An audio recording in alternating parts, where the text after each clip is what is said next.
오늘 은혜 받으실 말씀은 욥기 33장입니다. 욥기 33장 12절에서 18절까지 말씀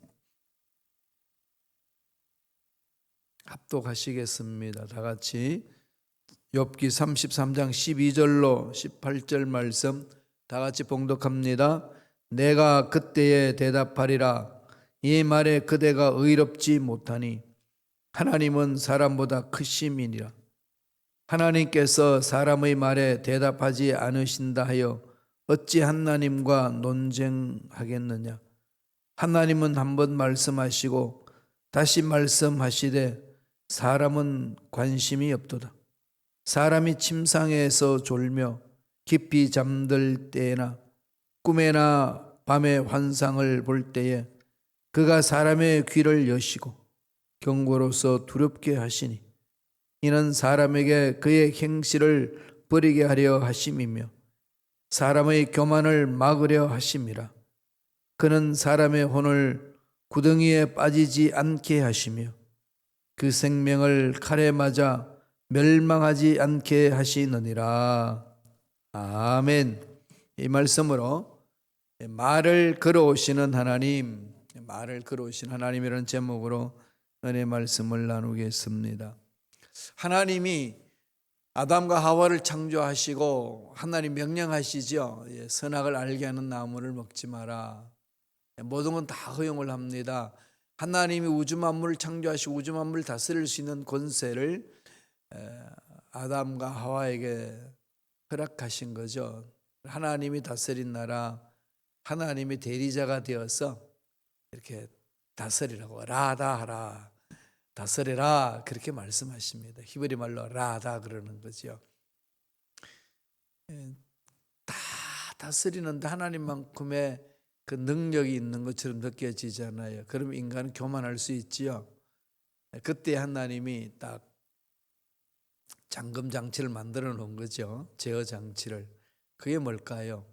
선악간에 선악을 알게 하는 나무를 열매를 먹지 말라는 겁니다. 그것은 인간 다 할 수 있는데 피조물이다 말씀하시는 거죠. 피조물임을 꼭 기억해라. 그러니까 창조주 하나님의 음성을 듣고 그분과 더불어 교제하면서 하나님이 맡겨주신 일들을 잘 관리하고 다스려야 된다. 그 말씀입니다. 근데 그것을 악한 영들이 꼬드기어서 넘어지게 하는 거지요. 하나님이 너희들한테 거짓말한 거다. 너희들 그거 먹으면 하나님 될까 봐 두려워서 먹지 말라고 명한 거다. 속삭이는 거죠. 사람은 이렇게 속삭이면 잘 넘어가요. 그래서 넘어갔습니다. 그러고 나니까 자기들이 하나님 명령을 거부하고 나니까 죄 지었다는 걸 알잖아요. 양심에 가책이 있잖아요. 그때 하나님이 찾아주셨죠. 찾아주시면서 말을 겁니다. 제일 먼저 말을 거신 게 뭐죠? 아담아, 내가 어디에 있느냐? 하나님이 아담이 어디에 있는지를 모르고 묻는 질문이신가요? 다 아시잖아요. 무소부재하신 하나님, 전능하신 하나님, 아담이 지금 어떤 상황에 있는지 다 알고 계시는데 왜 하나님은 아담아 부르시고 내가 어디에 있느냐 질문을 던지실까요? 돌아보라는 거 아니겠어요? 두려워하고 낙심하고 괴로워하는 그 아담을 향하여 하나님은 찾아오시는 겁니다. 찾아오셔가지고 그냥 침묵 지키고 있는 분이 아니시라 말씀하시는 거죠. 말을 걸어옵니다. 그렇게 하나님은 하나님 형상대로 지은 사람들을 바라보시고 심히 좋았다라고 그러셨잖아요. 심히 좋았다 그러셨습니다. 그 심히 좋은 사람하고 대화 나누기를 원하시죠. 사귀기를 원합니다. 교제하기를 원합니다. 그게 기도라고 그랬잖아요. 하나님이 그렇게 말을 걸어오시거든요. 하나님이 말을 걸어오시는 것에 대해서 우리가 귀를 기울여야 합니다. 오늘 본문에 엘리후가 그 하나님에 대해서 이야기를 합니다. 32장에서는 엘리후가 이 욥과 세 친구들 엘리바스와 빌닷과 소발이 논쟁하는 것을 듣고 있다가 나도 한마디 하겠습니다 하고 이제 일어나서 말하는 내용이죠. 모두 발언합니다. 먼저 이야기하기 전에 서론적으로 말을 하는 거지요. 하나님의 은혜 안에서 하나님 주신 영감으로 제가 한 말씀 드리겠습니다. 이러면서 들어왔어요. 그리고 나서 33장부터 오늘 읽었던 이 말씀부터는 논박하기 시작합니다. 자꾸 욥이 의롭다고만 생각하고 내가 왜 고난이 왔는지 모르겠다고 이야기를 하면서 풀어나가다 보니까 하나님을 궁지로 몰고 가는 경향이 있다는 거예요. 하나님은 뜻이 있는데 왜 하나님의 위대한 뜻을 바라보지 않고 자기 의롭다고만 자꾸 자기는 결백하다 거기에만 집중하고 갑니까? 이 얘기예요.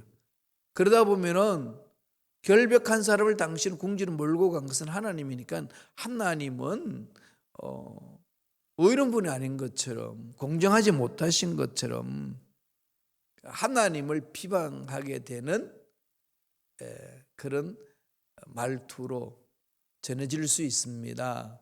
그런 분위기가 형성이 됩니다. 그런 뉘앙스가 있습니다. 이런 거죠. 하나님이 크신데 감히 누가 하나님이 이 일을 하신다 저 일을 하신다 그것 때문에 내가 죽겠다 살겠다 고통스러워하지만은 그러나 그것 자체가 하나님이 잘못됐다라고 말씀하시는 것은 잘못 아니겠습니까? 이 얘기입니다. 이 엘리후의 발언에서 이 논쟁의 전환점을 이루는 거지요. 감히 하나님과 비교할 수 없는 것이고 하나님이 하시는 대로 우리는 순종하는 것밖에 없습니다. 이 얘기입니다. 그래서 지나간 일에 매여 있지 마시고 미래를 향하여 달려가야 되지 않겠습니까? 구구절절히 맞는 말만 하는 거지요. 물론 이제 이 엘리후는 새 친구들하고는 다른 차원에서 바라보고 이야기를 해줍니다. 고난 속에 하나님의 창조적인 역사가 있습니다. 일 들춰내는 거죠. 긍정적으로 바라보는 겁니다. 욥의 세 친구들이 다 잃어버리고 있었던 간과하고 있었던 점, 하나님의 위대하신 것, 하나님은 하시는 일들에 한치도 오차가 없다는 것. 그래서 하나님은 고난도 창조적으로 사용하실 수 있다는 것. 하나님도 하실 일이 있어서 그런 거 아니겠습니까? 이런 차원에서 이제 풀어나가는 겁니다. 그러면서 엘리후가 이야기하기를 하나님은 우리에게 말을 걸어오시는 분입니다. 참 멋진 말을 하죠, 그죠? 욥도 이제 여기에 대해서는 솔깃하지 않아요. 그렇지, 걸어오시지. 하나님 말씀해 오시지. 이렇습니다. 하나님 어떻게 우리에게 말씀해 올까요? 첫째로 말을 걸어오시는 방법에 대해서 한번 살펴보실까요? 다 같이. 하나님은 우리에게 말을 걸어오십니다. 오늘 본문에서 뭐라고 얘기를 합니까? 꿈을 통해서 하나님이 말씀하신다는 거죠. 말씀하시는 하나님. 33장 15절 17절을 볼까요? 다 같이 읽겠습니다. 사람이 침상에서 졸며 깊이 잠들 때나 꿈에나 밤에 환상을 볼 때에 그가 사람의 귀를 여시고 경고로서 두렵게 하시니 이는 사람에게 그의 행실을 버리게 하려 하심이며 사람의 교만을 막으려 하심이라. 꿈속에 하나님이 임재하신다는 거죠. 평상시 못 알아들으니까 모든 것들을 다 내려놓고 자기 의지와 아무 상관없이 정말로 그냥 영롱한 꿈을 가지게 하죠. 이 꿈을 여러분 잘 해석해야 되잖아요. 그렇게 했더니 또 꿈이란 꿈은 다 가지고 해석해달라는 분이 있습니다.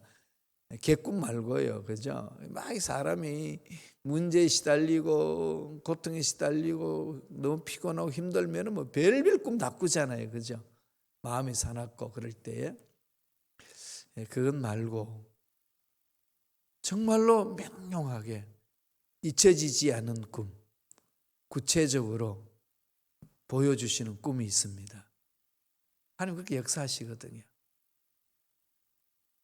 그 꿈 속에서 하나님 말씀하신다. 이 속에서 우리가 말씀을 통하여서 영적으로 해석을 하고 하나님이 이렇게 말씀하셨구나 아는 거 아니겠습니까? 꿈을 통해서 말씀하시고 또 하나는 어떤 방법일까요? 질병을 통해서 병을 가지고 병이 있는데 이 병을 통해 가지고 하나님 깊은 교제를 이룰 수 있고 또 그 병이 하나님으로 인해서 치유되면서 회복되면서 그 속에 하나님 말씀하시는 게 있는 거죠.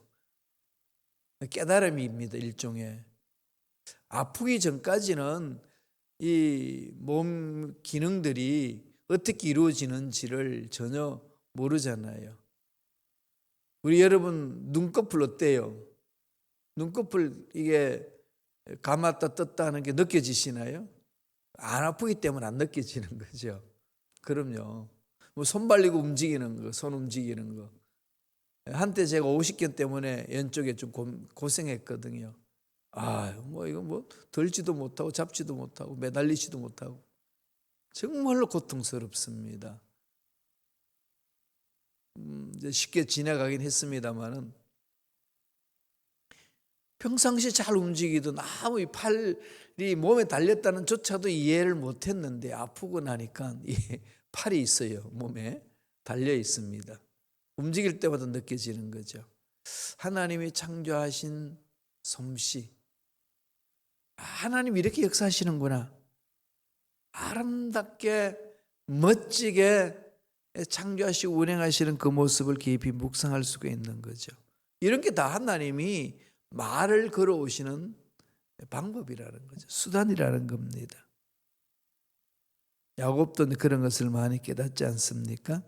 야곱은 이렇게 얘기합니다. 33장 19절에 야곱이란다. 욥기의 33장 19절 엘리후가 그렇게 얘기하죠. 다 같이 읽겠습니다. 욥은 사람이 병상의 고통과 뼈가 늘 수심에 징계를 받나니 하나님 사람에게 질병을 보내주셔서 고쳐주시기도 하고 육체를 고통스럽게 하셨으라도 잘못되게 살고 있는 삶을 고치신다는 거죠. 그러니까 하나님이 하시는 것은 하나님이 하실 일이 있기 때문에 그렇게 하는 거예요. 우리 인간이 생각으로는 이해할 수 없는데 하나님 하시는 방법이죠. 그래서 그 속에 뜻이 있습니다. 하나님이 말 걸어오심. 이런 방법이 그냥 우리 인간적인 생각으로 말 걸어오심. 이런 것만 생각하지 마시고 나의 삶 속에서 구체적으로 사건들을 통해서 말씀하고 있다는 것 깨달을 필요가 있는 거죠. 돌아볼 필요가 있습니다. 33장 23절 볼까요? 이렇게 이야기합니다. 만일 1천 천사 가운데 하나가 그 사람의 중보자로 함께 있어서 그의 정당함을 볼진대 병에 걸렸을 때 하나님께서 천사를 보내셔서 하나님이 하셔야 될 일들을 알려주시고 그대로 함으로써 병이 치유되는 그런 서 있는 거 아니겠어요? 돕는 천사를 보낸다. 우리는 눈에 보이진 않지만은 성경에서 그렇게 말씀을 합니다. 하나님은 여러 통로를 통해서 우리를 도우시고 위로하시고 말씀하신다는 거죠.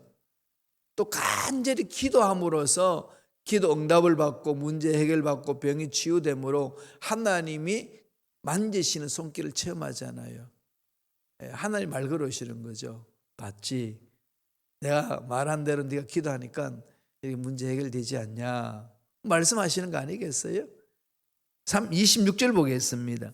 33장 26절에 그는 하나님께 기도함으로 하나님이 은혜를 베푸사 그로 말미암아 기뻐 외치며 하나님의 얼굴을 보게 하시고 사람에게 그의 공의를 회복시키느니라. 질병에서 회복시키신 하나님의 은혜. 그 은혜는 사랑의 하나님이 하시는 거기 때문에 그것이 필요할 때마다 반복해 주시는 거죠. 품어주시고 또 기회 주시고 갈 길을 열어주시고 은혜 안에서 꼭 잠기게 하시는 거 아니겠습니까? 베드로가 주님 뜻대로 살겠다고 그렇게 결심했지만은 가야밧들에서 계집종이 말하는 말에 그냥 두려워서 예수님을 부인하고 맙니다. 저주까지 하고 부인하고 도망갑니다. 그리고 고기 잡으러 가잖아요. 인생 실패라고 느끼는 그 순간 주님이 찾아오시죠. 그리고 베드로에게 말을 겁니다. 조반을 준비해 놓고 와서 먹으라. 그냥 침묵 속에 묵고 있는 그때에 주님 말씀하시죠. 베드로야, 너 날 사랑하냐? 3번 묻잖아요. 무슨 말씀일까? 뭐 여러 가지 해석할 수 있겠습니다만 핵심은 뭘까요? 내가 너를 버리지 않는다. 난 널 사랑한다. 내가 다시금 기회 줄 테니까 일어서라. 그 말씀이잖아요. 하나님은 죄를 범해서 또 미혹을 받아서 넘어진 사람들을 버리시는 분이 아니시고 일어설 수 있도록 회복시켜 주시는 분이죠. 하나님이 하실 일이 있다는 것. 엘리후가 이제 여기에 대해서 이제 끼워쳐 주는 거죠. 하나님은 그렇게 우리를 만져주신다는 것 잊지 맙시다. 하나님 그렇게 만져주십니다. 29절을 보면은 실로 하나님이 사람에게 이 모든 일을 제삼 행하시면 은혜를 베푸시면 사랑 때문이라는 거 아니겠어요? 이런 하나님이 말 걸어 오시는 사건들을 놓치지 마세요. 하나님의 보살피신 은혜 순간순간 체험할 수 있잖아요. 그것을 푹 잠겨서 정말로 주님과 더불어 멋지게 삶을 살아내시기를 바랍니다.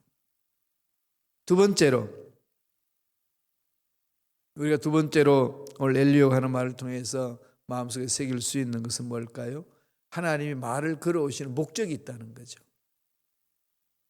말을 걸어오시는 목적. 아까 잠깐 중간중간 말씀을 드렸습니다마는 하나님이 하실 일이 있기 때문에 하시는 거예요. 욥기 33장 17절 보실까요? 다 같이 한 목소리 읽습니다. 이는 사람에게 그의 행실을 버리게 하려 하심이며 사람의 교만을 막으려 하심이라. 행실을 버리게 하고 다음에 교만을 막으려 하고 사는 길을 열어주시려고 하는 거지요. 그러니까 그 말씀 듣기를 사모해야 되는 거잖아요. 하나님의 말씀을 듣는다는 것은 말씀 안에 하나님의 하시고자 하시는 그 마음이 다 담겨 있잖아요. 과거에 우리 일어났던 일들, 다음에 내가 잘못했던 것들, 현재 지금 하고 있는 일들, 잘한 일들, 못한 일들, 또 앞으로 일어날 일들에 대해서 예측까지 하시면서 말씀하시는 거예요. 그 말씀에는 3 종류가 있어요. 과거의 일, 현재의 일, 미래의 일. 그게 예언자들이 하는 말이에요. 예언자라는 것은 나비라고 그러잖아요. 히브리 말로 하나님의 말씀을 받아서 선포한다. 하나님의 말씀을 받을 때 그 말씀의 내용이 뭐냐? 미래 일만 있는 것이 아니고 현재 일도 있고 과거 일도 담겨 있습니다. 그게 하나님이 주시는 예언의 말씀이에요. 그 말씀은 뭐 때문에 주실까요? 악한 행실을 버려라. 너 그렇게 가면 거꾸로 진다. 교만하지 마라. 끊는 거죠. 교만하면 넘어진다. 이런 부분들을 하나님이 잘못된 길로 가는 것을 막고 보호하기 위해서 하신다는 겁니다. 18절 보실래요? 이렇게 얘기를 합니다. 다 같이 읽겠습니다. 그는 사람의 혼을 구덩이에 빠지지 않게 하시며 그 생명을 칼에 맞아 멸망하지 않게 하시느니라. 구덩이에 빠지지 않도록 하시는 것이고 칼에 맞아서 멸망에 처하지 않도록 하시기 위한 방법이 하나님은 찾아오셔서 말을 거신다는 거죠. 사건을 통해서 말씀을 하는 겁니다. 그러니까 언제 어디서든지 무슨 것을 체험하든지 체험한 것 속에 하나님의 메시지가 있어요. 하나님 말 걸어오심 사건이거든요. 그 메시지를 마음에 새겨셔야 됩니다. 성령 운동하시는 분들 보면은 막 이 장풍 불듯이 막 손을 내밀어 막 쓰러지고 그러잖아요. 그럴 수 있어요. 하나님 역사하시는데 어떻게 인간이 안 넘어질 수 있나요? 그냥 꼬꾸라지고 넘어질 수 있지요. 그러나 넘어진 그 자리에는 하나님의 메시지가 있어요. 하나님의 말 걸어오심이 있습니다. 왜 넘어졌냐? 나도 몰라. 그건 아무 의미 없어요. 그렇지 않나요? 예. 그러니까 뭐 넘어지면 신령하고 신비의 것을 체험한다고 그러는데, 근데 넘어진 것이 뭐냐 이거예요. 그 메시지가 있어야 돼요. 넘어지고 일어나서 보니까 내 마음 우울증이 사라졌습니다. 확신이 생겼어요. 병이 치유됐습니다. 이런 메시지가 있어요. 그냥 쓰러지지 않습니다. 그런데 자칫 잘못하면 그냥 쓰러지는 현상만을 가지고 막 이렇게 호들갑을 떨고 난리를 치는데 그거 안 돼요. 한때 막 그런 일들 많이 일어났었는데 잘 분별하셔야 합니다. 우리 하나님이 하실 때는 늘 거기에 메시지가 있다는 것. 하나님이 무슨 말씀하시는지, 하나님이 말 걸어오심이 어떤 것인지를 알으셔야 돼요. 고난도 그냥 고난 없다는 거죠. 그냥 고난이 어디 있습니까? 나 의인이었는데 나에게 왜 이런 고난이 있는지 모르겠다. 그럴 수 있어요. 인간이니까. 그러나 그 속에는 하나님의 메시지가 있습니다. 들어야 되는 거죠. 아까 읽었던 말씀 한번 읽어보셔요. 17절에 다 같이 읽어볼까요? 이는 사람에게 그의 행실을 버리게 하려 하심이며 사람의 교만을 막으려 하심이라. 범죄치 않도록 하시고 교만하지 않도록 하시기 위하여 하나님은 역사하신다, 이 말씀이죠. 고난을 주시는 것은, 고난을 허용하시는 것은 하나님의 그 놀라운 뜻이 있습니다. 그래도 불구하고 왜 꼭 그래야 됩니까? 이 물음에 대해서 어떻게 우리가 속 시원히 깨닫는 그게 있겠어요? 그죠? 답을 얻겠어요? 정답은 없죠. 정답은 없어요. 상황에 따라서 하나님 은혜를 체험하며 가는 겁니다. 하나님 말씀하시는 대로 따라가면 돼요. 하나님 어떤 분인지를 체험하는 거죠. 그럼요. 그 속에서 이렇게 한 걸음 한 걸음 하나님을 신뢰하며 나아가는 삶입니다. 그래야 우리가 하나님이 기뻐하시는 멋진 삶을 살아낼 수가 있습니다. 딱 한 가지예요. 하나님만을 신뢰하게끔 하시는 거죠. 환경이 힘들 수도 있고 어려울 수도 있고 잘 될 수도 있고 좋은 일도 많이 일어날 수도 있고 원하지 않는 일도 일어날 수 있습니다. 그 속에서 하나님이 주시는 메시지는 딱 하나예요. 하나님을 신뢰하라는 거예요. 하나님을 바라보라는 거예요. 그 말씀을 마음판에 새겨야 됩니다. 야곱도 그랬잖아요. 꽤 많은 사람이잖아요. 야곱이 야복강을 건널 때에 형님께 먼저 선물로 다 갖다 바칩니다. 마음을 돌이키려고. 그러나 그 밤새도록 혼자서 씨름하죠. 천사와. 한도뼈가 부러지고 나서야 두 손을 듭니다. 자기 수단 다 내려놓잖아요. 그 하나님 만나고 난 이후부터 쩔룩쩔룩 절면서 형을 만나러 갈 때 담대하죠. 이게 무슨 말일까요? 죽으면 죽으리라. 하나님 만난 자만이 외칠 수 있는 결단이요 선포입니다. 그리고 거기 자세가 나가는 거죠. 하나님을 신뢰하는 거예요. 그렇게 한 걸음 한 걸음 사는 게 우리 신앙생활이고 인생살이 아니겠습니까? 믿음의 삶이다라는 거죠. 자, 본문으로 돌아와서 욥기 33장 25절 다 같이 보겠습니다. 다 같이 읽겠습니다. 그런즉 그의 살이 청년보다 부드러우며 젊음을 회복하리라. 하나님이 회복시켜 주시는 거죠. 주님 앞에 기도하고 매달리면은 하나님은 만나 주심으로 병든 육체마저도 치유해 주시고 막힌 것 뚫어 주시고 하나님 역사하신다는 겁니다. 매달려야 돼요. 힘들고 어려울 때 매달리셔야 됩니다. 죄를 지었다고 멀리하지 마세요. 그럴수록 더 가까이 와야 돼요. 매맞을 짓을 했으면요 빨리 하나님 앞에 달려와야 돼요. 용서를 구하면 되잖아요. 용서해 주시겠다는데 왜 자꾸 도망가요? 기도 안 된다고 왜 기도를 포기해요? 말씀 읽으면 아무 뜻도 모르겠다고 하면서 왜 포기해 버립니까? 성경 쓰는 것 손가락이 아파서 더 이상 못하겠다. 이 포기할 문제입니까? 하나님 힘 달라고, 능력 달라고. 눈이 안 보인다고 포기할 문제인가요? 밝은 눈을 주시옵소서. 깨닫지 못한다고 포기할 건가요? 하나님 깨닫는 영을 허락하여 주시옵소서. 인내가 없어서 그냥 주저앉나요? 하나님 참을 수 있는 마음을 달라고 부르짖으셔야죠. 다윗도 죄를 범하고 나서 매달렸습니다. 하나님께. 시편 51편 12절이에요. 뭐라 그럽니까? 주의 구원의 즐거움을 내게 회복시키시고 자원하는 심령을 주사 나를 붙드소서. 하나님 앞에 내 마음을 내려놓고 하나님과의 깊은 교제할 수 있도록 은혜를 회복시켜 달라는 거죠. 엘리후의 요점은 뭡니까? 하나님은 사람보다 크시다는 겁니다. 하나님은 사람보다 크시다.